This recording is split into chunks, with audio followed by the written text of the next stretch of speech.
Hi, Adam. Thanks for joining us today. Hi, it's nice to be here. It's our pleasure to have you on, and we're here to talk about crypto today. To start off with, can you tell us a bit about yourself, your brand, and what it's like to work with crypto casinos? Sure. My name is Adam. I am the person behind Gamblineers.com. It's a relatively new crypto affiliate website. We deal mostly with Bitcoin casinos, although lately, and as you'll probably see during our conversation, we are moving in a more general crypto sort of way. And basically, that's why I'm here today as well, to share my insight about the crypto part of the gaming industry, the affiliate part of the gaming industry, and so on. Absolutely no, makes sense, and you sound like a person well within the crypto field, so I'm sure you can give us plenty of analysis. I guess an easy starter for you, considering I'm sure you believe in crypto. Is cryptocurrency here to stay? Well, I kind of feel like I have to say yes, otherwise I'm making a huge mistake by being in this business. But okay, joking aside, there was once a post I saw somewhere on social media, and it showed the Bitcoin price chart. That was probably a few years ago. And around the 2014 mark, it said, oh, I wish I had bought some when it was only around $100 worth and so on. Then a few years on, it said, I wish I had bought it when it was under $1,000, and it went on a couple of more times. And although it was meant sort of as a provocative joke, I think the message still holds a grain of truth. I think that cryptocurrency has been on the market far too long and has grown too much to be simply taken as a temporary trend. And I also believe it has some crucial benefits over fiat, which will allow it to be the future. So yes, I guess I think the cryptocurrency is here to stay. No, absolutely. It sounds fair, and like you say, you wouldn't be in this business, I suppose, if you didn't feel at least a little bit that way. Obviously, recently, last few months, in terms of mainstream popularity, it's really kind of soared. And I say that as someone like you who's in the field, you might kind of know that it's growing anyway. But someone like me, who I don't trade crypto, but I'm hearing more and more about it. So I think I guess a case study for kind of the neutral, and so I can see it's in the news a lot more. And my question on that is, how important is the kind of mainstream effect of people like Elon Musk, particularly, and Gene Simmons, and these kind of big names that get involved in crypto? Yeah, I think they do have the power to sway crypto prices and the whole market a bit by influencing us everyday holders and traders, because even if they don't convince everyone directly, they still create a huge media outburst, which then definitely has an effect on people. Whether we like it or not, a man who builds cars and spacecrafts does leave an impression on everyone if he says he believes in Dodge or Bitcoin or any crypto in general. They're sort of like branding crypto that way. And when the time comes for each individual, like myself or yourself, to decide whether to invest in crypto or not, or to buy one coin or another, I feel like it feels like comparing two pairs of shoes when the one is Nike and the other one is an unknown brand.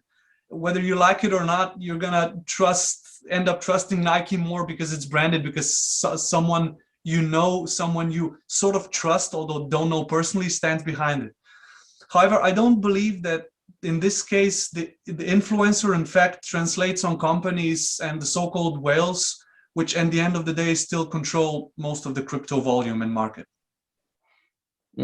Absolutely. So one thing we can take from that is kind of when you say trust, I guess it's kind of a legitimization of it, because I guess in the early years, there were some, I'm not sure what the right word is, but I guess some scams to do with crypto. And obviously that doesn't reflect the whole industry, but there were a couple of cases that the media picked up on.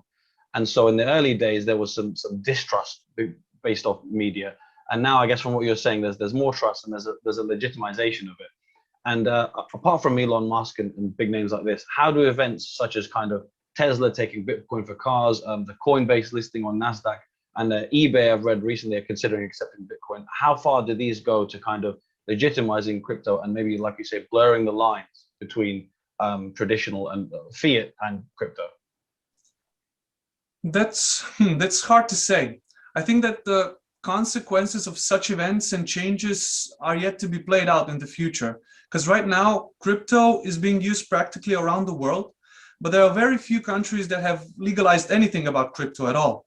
And while the majority of the world is staying in the, if I can say, legal gray area, such events like Tesla taking Bitcoin for cars are paving the way for crypto to become more and more mainstream. And I think that if we continue on this path, we will create an economy that won't be able to function without crypto anymore, or at least won't want to, and will just sort of legalize it even before it actually happens on the official government part of it. Sure. So that's quite a big future for crypto. You're sort of predicting based off that. Definitely. Looking specifically at gaming, and of course, we're here to talk about gaming and affiliates as well as general crypto. How prominent is crypto among operators these days? And I'm not sure if you can put an exact figure of it, but what percentage of the overall market does crypto gaming currently hold?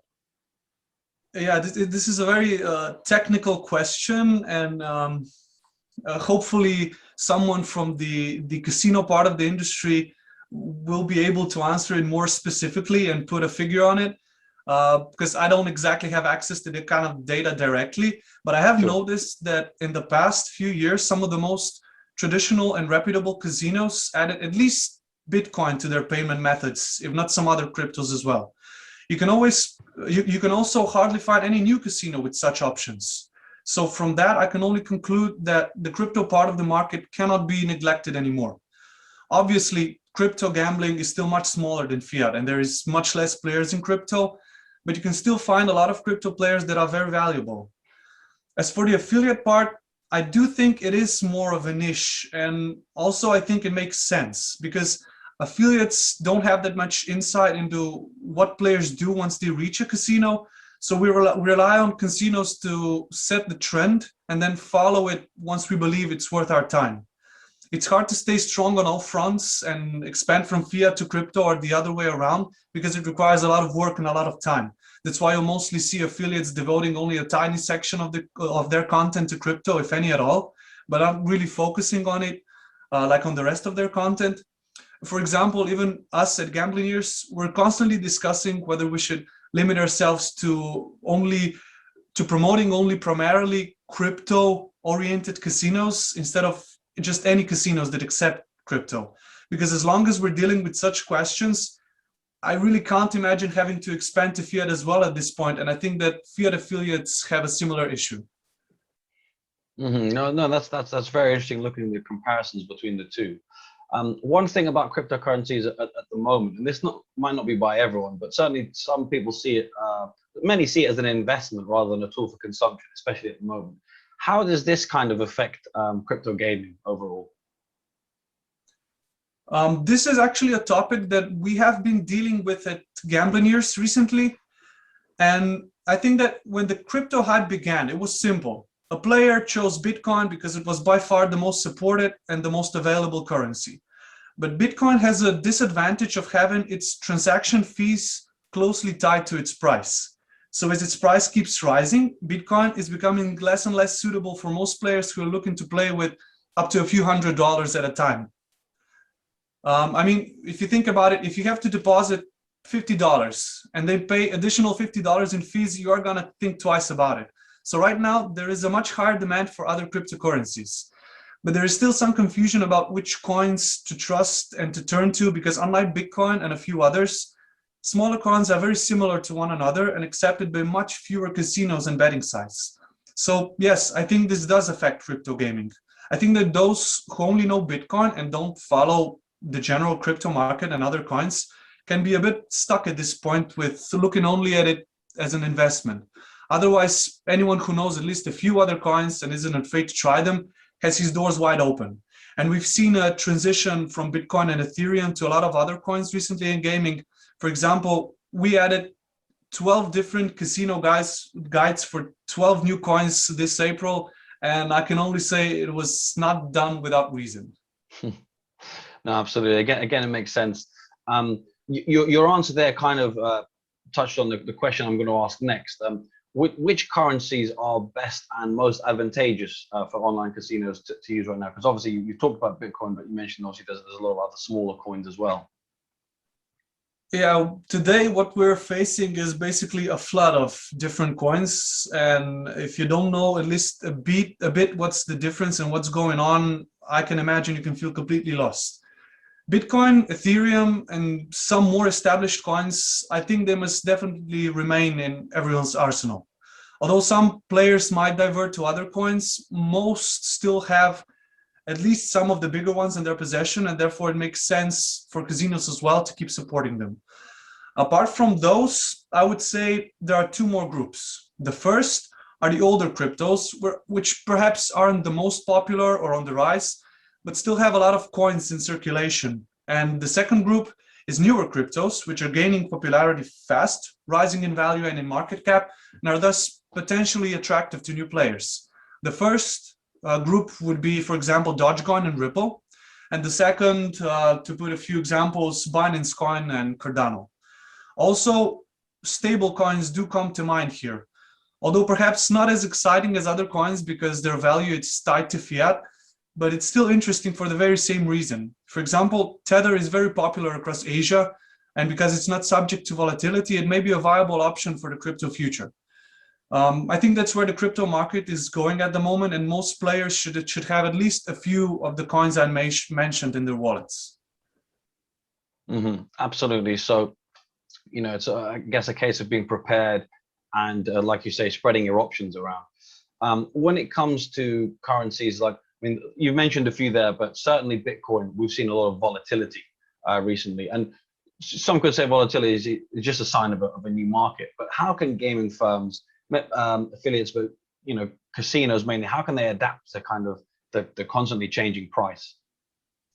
Well, volatility is probably one of the most controversial parts of Bitcoin.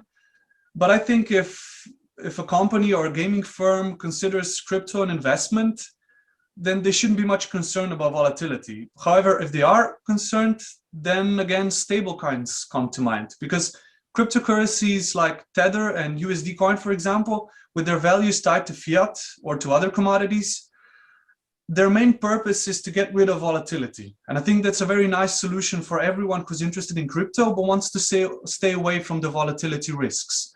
There are already some casinos that accept stable coins, although not as many as there could be. For instance, BitStars is a nice example. They accept Tether. Absolutely. Yeah.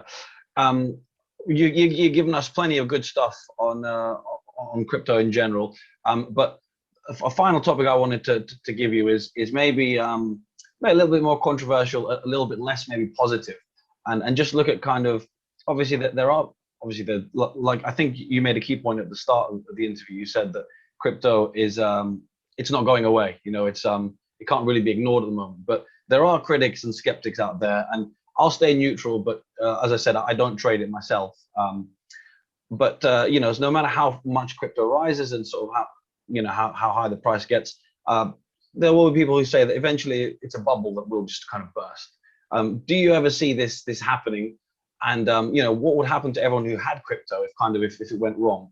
Or is it maybe about predicting when the bull market will turn bear?